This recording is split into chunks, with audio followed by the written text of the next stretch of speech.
السلام علیکم ناظرین عزیز، خوش آمدید آپ کا چینل ذات نامہ پر۔ آج کی ہماری قسط ہے سواتی ذات کا مکمل سفر۔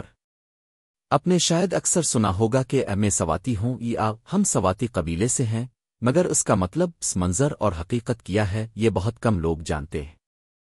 ہم اس ڈاکومنٹری میں اس بات کی کھوج کریں گے کہ سواتی قبیلہ کب اور کیسے وجود میں آیا، ان کی شاخیں کون کون سی ہیں، انہوں نے کس طرح سے ہجرت کی، جنگیں کی اور آج ان کا مقام کیا ہے۔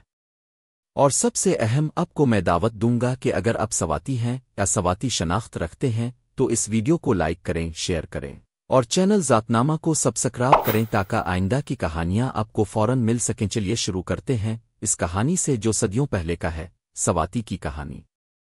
سواتی قبیلے کی اصل و نسب پر مختلف نظریات ملتے ہیں اور مورخین و محققین میں اس پر اختلاف رائے ہے۔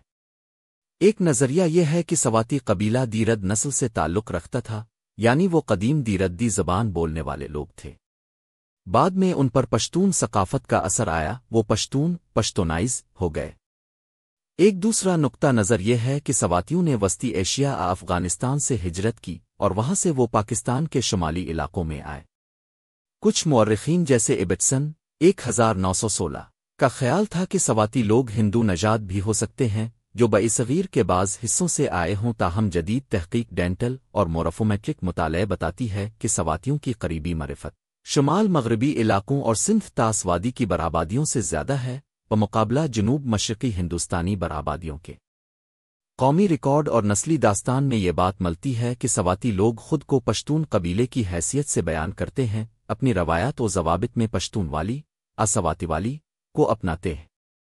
لہذا سواتی ذات کی اصل و نسب ایک مخلوط اور متنوع پس منظر رکھتی ہے۔ وہ لوگ جو قدیم درد نسل کے ہو سکتے ہیں، جو وسطی ایشیا سے آئے اور جنہوں نے وقت کے ساتھ ساتھ پشتون ثقافت، زبان اور طرز زندگی کو اپنایا۔ قدیم اور وسطی دور۔ سوات اور گردونوا کے قدیم زمانے میں جو لوگ آباد تھے وہ بیشتر دیردی زبان بولتے تھے۔ سواتی قبیلے کا تسلسل اسی علاقے سے جڑا ہوا تھا، لیکن حضور یوسف زئی قبائل کی آمد اور منطقے کی تبدیلیوں نے انہیں مختلف اضلاع، خصوصاً ہزارہ، مانسہرہ، بٹگرام وغیرہ کی طرف ہجرت پر۔ وجود سواتی سلطنت کا تاریخی دور بھی ملتا ہے جہاں سواتی حکمرانوں نے سوات، ملکانڈ، کشمیر اور باوروں علاقوں میں حکمرانی کی۔ کشمیر کی پہلی مسلم حکمرانی کا ایک دعویٰ یہ ہے کہ شامیر، جو بعض روایات کے مطابق سواتی نسب سے منسوب ہے، نے اسلامی حکمرانی قائم کی۔ یوسف زئی قبائل نے 16 صدی کے اوائل میں سوات اور ملحقہ علاقوں پر اثر بڑھانا شروع کیا۔ اس دباؤ کی وجہ سے سواتی لوگوں کو اپنی اصل ریاستوں سے نکل کر ہجرت کرنی پڑی۔ 1703 عیسوی میں سواتی قبیلوں نے دریائے سندھ عبور کر کے اوپاکلی، پاخلی پر قبضہ۔ اس کے بعد سادات خان سواتی نے پاکلی کی حکمرانی اختیار کی اور وہ پہلے حکمران قرار پائے۔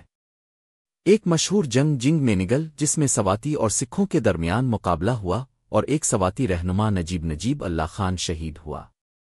19 صدی اور برطانوی دور میں سواتی علاقوں کو مختلف علاقائی انتظامات میں شامل کیا گیا اور ان کے علاقوں کی انتظامی تقسیم بدلے۔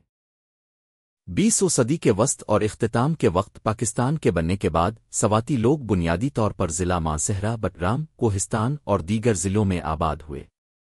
آج بھی سواتی قبیلہ زرعی زمین کا بڑا مالک شمار ہوتا ہے، خصوصاً مانسہرہ اور بٹگرام اضلاع میں۔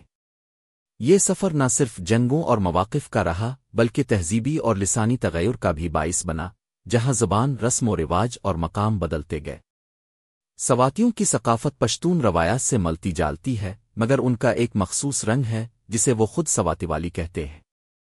ان کے اہم رسوم و رواج میں شامل ہیں دیسی شادی بیاہ کی رسم، روانی و کنوارہ رسم، عزاداری، میلاد اور مذہبی اجتماعات کا اہتمام، قبائلی جرگے، خاجرہ، مہمان خانہ اور قومی ضابطہ، قدری ضابطے۔ بعض مقامات پر زمین کی مشترکہ ملکیت، اگردش زمین کی روایت، مثلاً ڈیشی وال آوائش سسٹم۔ زیادہ تر سواتی پشتو زبان بولتے ہیں، مگر کچھ مقامات پر ہند کو زبان بھی بولی جاتی ہے، خصوصاً مانسہرہ اور بٹگرام کے دیہات میں۔